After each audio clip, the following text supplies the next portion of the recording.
নবাব সিরাজউদ্দৌলা নাটক 4 অঙ্ক 12 দৃশ্যে সমাপ্ত হয়েছে। ডেসক্রিপশন বক্সে প্রতিটি দৃশ্যের লিঙ্ক দেওয়া আছে।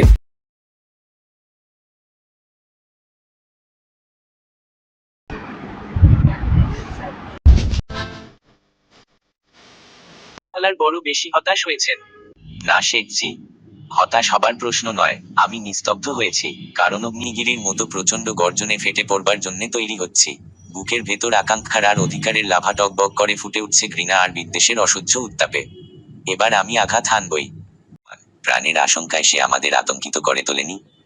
পদস্থ কেউ হলে মানির মর্যাদা বুঝতো, কিন্তু মোহনলালের মতো সামান্য একটা সিপাহী যখন তলোয়ার খুলে সামনে দাঁড়ালো, তখন আমার চোখে কিয়ামতের ছবি ভেসে উঠেছিল।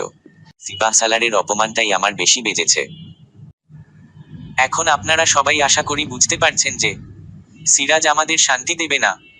চতুর্দিকে বিপদ, তা সত্ত্বেও সে আমাদের বন্দি করতে চায়। এরপর সিংহাসনে স্থির হতে পারলে তো কথাই নেই।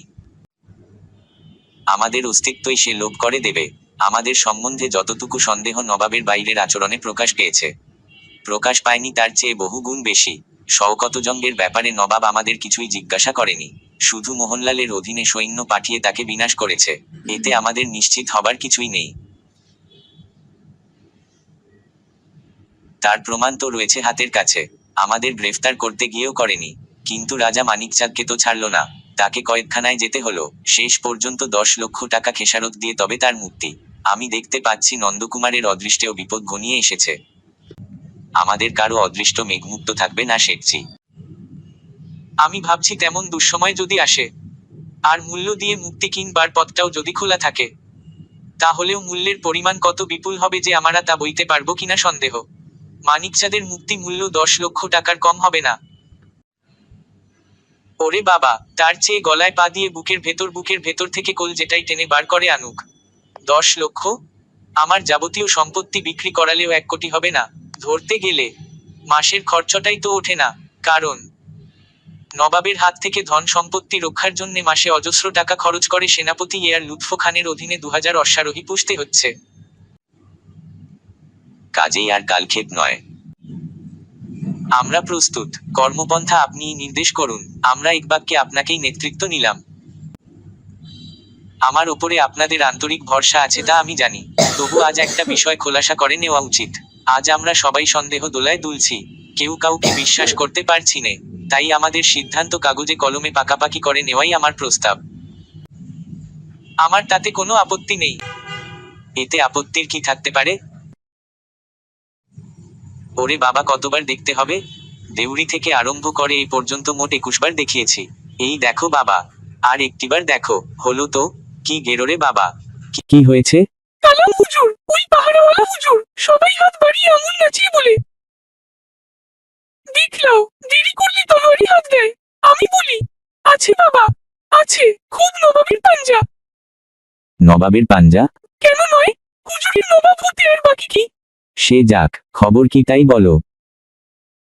প্রায় শেষ খবর নিয়ে এসেছিলাম হুজুর। তলোয়ারির খাড়া 1 কোপ, একেবারে গর্দান সমেত। আবুল তাবুল বকে বড় বেশি সময় নষ্ট করছো রাইস মিয়া। আবুল তাবুল কি হুজুর? বলছি তো, তলোয়ারির খাড়া 1 কোপ, লাফিয়ে সরে দাঁড়িয়ে তাই রক্ষে। একটু নুন জোগাড় হলেই কাঁচা খাবো বলে মূলত হাতে নিয়েই করছিলাম। ক্লাইভ সাহেবের তলোয়ারের কোপে সেটাই দুখণ্ড হয়ে গেল। যে দেখি ব্যাপারটা ক্রমশ ঘোরালো করে তুলছে। ক্লাইভ সাহেব তোমাকে তলোয়ারের কোপ মারতে গেল কেন? গেরো হুজুর, কপালের গেরো। উমিজাজির চিঠি নিয়ে তার কাছে গেলাম। তিনি চিঠি না পড়ে কটমট করে আমার দিকে চাইতে লাগলেন। তারপর ওর কামানের মতো গলা দিয়ে একতাল কথার গলা ছুটে বার হলো, আর ইউ স্পাই? এবং সঙ্গে সঙ্গে ওই প্রশ্নই বাংলায়, তুমি গুপ্তচর? এমন এক অদ্ভুত উচ্চারণ করলেন। আমি শুনলাম তুমি গুপ্তচর। চোর কথাটা শুনেই মাথা গরম হয়ে উঠল। তাছাড়া গুপ্তচর এটা আবার কি? গামছা চোর, বদনা চোর, জুতো চোর, গরু চোর, শিবিল চোর, কাফন চোর। আমাদের আপনাদের ভেতর কত রকমারি চোরের নাম যে শুনেছি আর তাদের চেহারা চিনেছি, তার আর হিসাব নেই। কিন্তু গুপ্তচর আর আমি স্বয়ং হিতাহিত বিচার না করেই হুজুর মুখের ওপরেই বলে ফেললাম। একটু ইংরেজিও তো জানি। ইংরেজিতেই বললাম, ইউ শাট আপ। সঙ্গে সঙ্গে তলোয়ারের 1 কোপ। অহংকার করবো না হুজুর, লাফটা জ্বালিয়েছিলাম একবারে মাপা। তাই আমার গর্দানের বদলে ক্লাইভ সাহেবের ভাগ্যে জুটছে মুলোর মাথাটা। থামাবে রাইস মিয়া। জি হুজুর। এখন তুমি কার কাছ থেকে আসছো? উমিচাঁদজির কাছ থেকে। ক্লাইভ সাহেবের চিঠি তিনি দিয়েছেন। ক্লাইভ সাহেবের ওখানে কাকে দেখলে? অনেকগুলো সাহেব, মেম সাহেব, হুজুর, ভূত ভূত চেহারা সব। কারো নাম জানো না?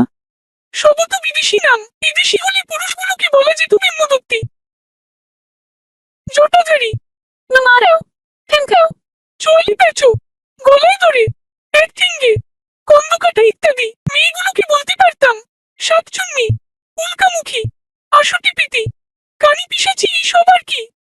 রাইস মিয়ার মুখে কথার খই ফুটছে।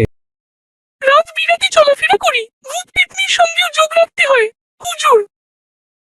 একে তাহলে বিদায় দেওয়া যাক। চিঠির জবাব দিবেন না? চিঠিপত্র যত কম দেওয়া যায় ততই ভালো। কে জানে কোথায় সিরাজের গুপ্তচর ওত পেতে বসে আছে। তাছাড়া আমাদের গুপ্তচরদেরই বা বিশ্বাস কি? তারা মূল চিঠি হয়তো আসল জায়গায় পৌঁছচ্ছে, কিন্তু একখানা করে তার নকল যথাসময়ে নবাবের লোকের হাতে পাচার করে দিচ্ছে। সন্দেহ করাটা অবশ্য বুদ্ধিমানের কাজ, কিন্তু বেশি সন্দেহে বুদ্ধি ঘুলিয়ে যেতে পারে। একটা কথা মনে রাখবেন হুজুর, গুপ্তচররাও যথেষ্ট দায়িত্ব নিয়ে কাজ করে, তাদের বিপদের ঝুঁকিও কম নয়। মনে করো না, তোমার সম্বন্ধে কোনো মন্তব্য করিনি। তুমি তাহলে এখন এসো, উমিচাঁদজিকে আমার সাংকেতিক মোহরটা দিও, তাহলেই তিনি তোমার কথা বিশ্বাস করবেন। তাকে বলো 2 নম্বর জায়গায় আগামী মাসের 8 তারিখে সবকিছু লেখাপড়া হবে। জি হুজুর। রাইসুল জুহালা খুবই চালাক, সে উমিচাঁদের বিশ্বাসী লোক। ওর সামনে শেখজির ও কথা বলা ঠিক হয়নি। আমি শুধু বলেছি। কি হতে পারে? কত কিছুই হতে পারে শেখজি। আমরাই কি দিনকে রাত করে তুলছি নে?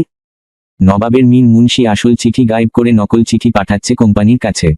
তাতেই তো ওদের এত সহজে খেপিয়ে দেওয়া সম্ভব হয়েছে। বুদ্ধিটা অবশ্য রাজবল্লভের, কিন্তু ভাবুন তো কতখানি দায়িত্ব এবং বিপদের ঝুঁকি নিয়ে কাজ করছে নবাবের বিশ্বাসী মীর মুন্সি। তা তো বটেই, গুপ্তচরের সহায়তা ছাড়া আমরা এক পাও এগোতে পারতাম না। প্রস্তুতি প্রায় শেষ হয়ে এসেছে। এখন আমি ভাবছি ইংরেজদের ওপরে পুরোপুরি নির্ভর করা যাবে কিনা। তাতে কোনো সন্দেহ নেই, ওরা বেনিয়ার জাত, পয়সা ছাড়া কিছু বোঝে না ওরা। ওরা জানে সিরাজউদ্দৌলার কাছ থেকে কোনো রকম সুবিধার আশা নেই, কাজেই সিপাহসালারকে সিংহাসনে বসাবার জন্যে ওরা সব রকমের সাহায্য দেবে। অবশ্য এখন কাজ করছে তারা টাকা ছাড়া। সিরাজকে গদিচ্যুত করা হয়ে গেলে ওদের প্রয়োজন হলে সিপাহসালারকে ওরা সাহায্য দেবে নগদ মূল্যের বিনিময়ে। সেটাও একটা সমস্যা হয়ে দাঁড়াবে কি না তা তো বুঝতে পারছি নে। আমি যতদূর শুনেছি ওদের দাবি 2 কোটি টাকার ওপরে যাবে, কিন্তু এত টাকা সিরাজউদ্দৌলার তহবিল থেকে কোনো ক্রমেই পাওয়া যাবে না।